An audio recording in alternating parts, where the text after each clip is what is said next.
This is Valley News Live at noon.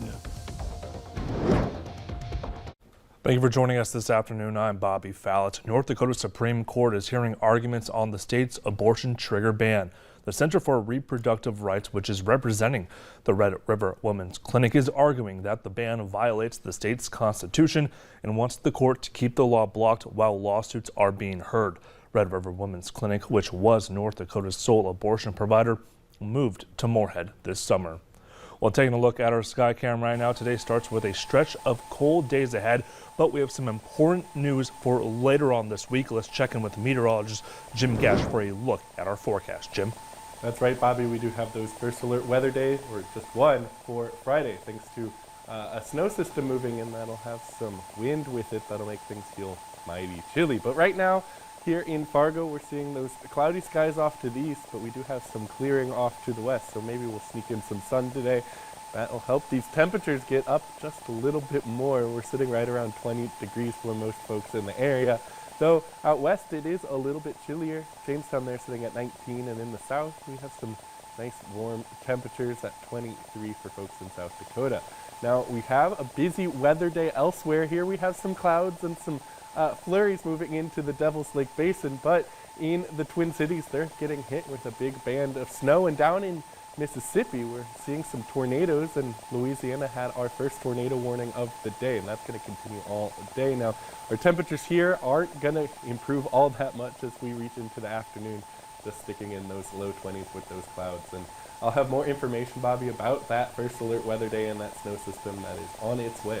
Yeah, definitely going to have a lot to go over to, especially the fact that it's a Friday. It will be a travel day for some people, and it's supposed to be one of the best days of the week as usual, but going to have a lot to go over. Jim, thank you so much. Well, dozens of people are warm and safe after being rescued from the ice in northern Minnesota. 200 people were stuck on Upper Red Lake for hours yesterday, the largest number of people emergency crews have ever had to rescue from the ice in Beltrami County.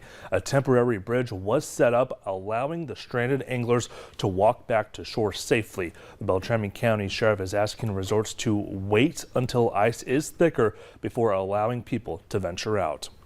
And Earth's largest active volcano is erupting on Hawaii for the first time in nearly 4 decades. The sky glowed bright orange as hot lava spilled over Mauna Loa's summit. As Carter Evans reports, scientists say it's not threatening any populated areas yet, but the volcanic ash cloud could make it harder for some people to breathe.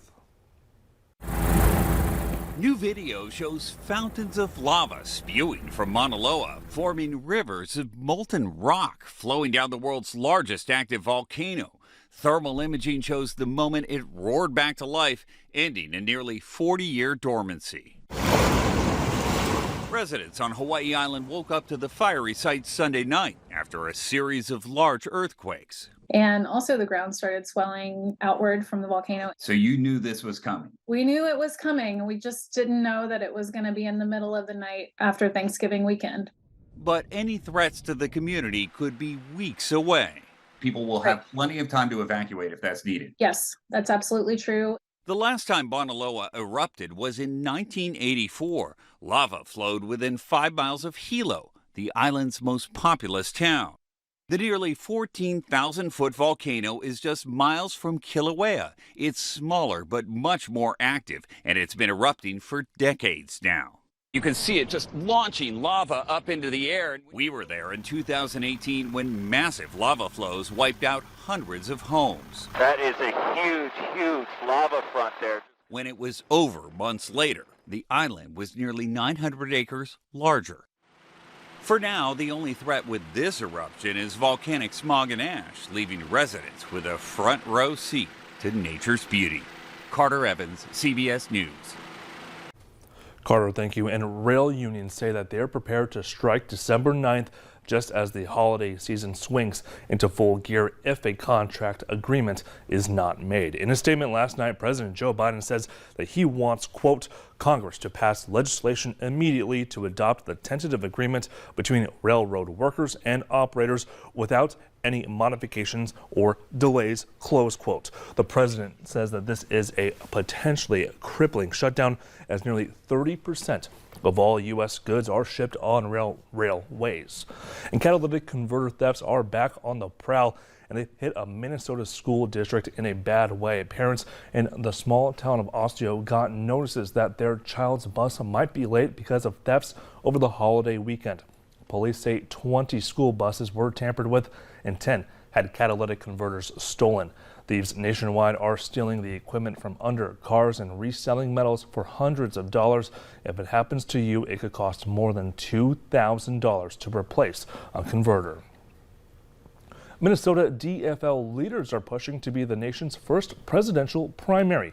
The Democratic and National Committee will decide this week which state gets the first say in picking a nominee and is open to moving away from the Iowa caucuses as the first test. For the last 50 years, Iowa's caucus system has been entrenched in the political landscape of presidential politics, but extensive issues during the 2020 caucuses led the party to open up bids for a new front-runner. Minnesota DFL leaders say the state's high voter turnout and strong tradition of civic engagement makes Minnesota a top contender to be one of those 4 early states. And one of the last World War II veterans in the Dakotas has passed away. John Wells of Lemon, South Dakota, died Sunday. We brought you the story of Wells sharing his memories of the war just a few weeks ago on Veterans Day. Wells enlisted in the Marines on October 3rd, 1942, and in February 1945. His Marine unit landed on Iwo Jima. He was honored on his 100th birthday last month with proclamations from the city of Lemon and the Standing Rock Sioux tribe. The new headquarters for the West Fargo Fire Department are set to be completed by the summer of 2023. The department posted on Facebook saying that crews started working on the training towers and are finishing up on the outside so it can be heated for the rest of the winter.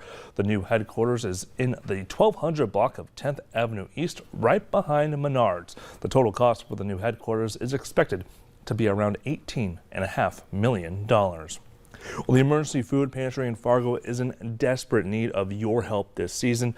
They say 20% of people who are asking for a food basket have never gotten one before. Along with food, the emergency food pantry says that it's also looking to help people with basic hygiene items. Coming up at noon, we'll explain how to make sure scammers don't take advantage of your generosity this Giving Tuesday. But next, meteorologist Jim Gash will have our weather to plan our day.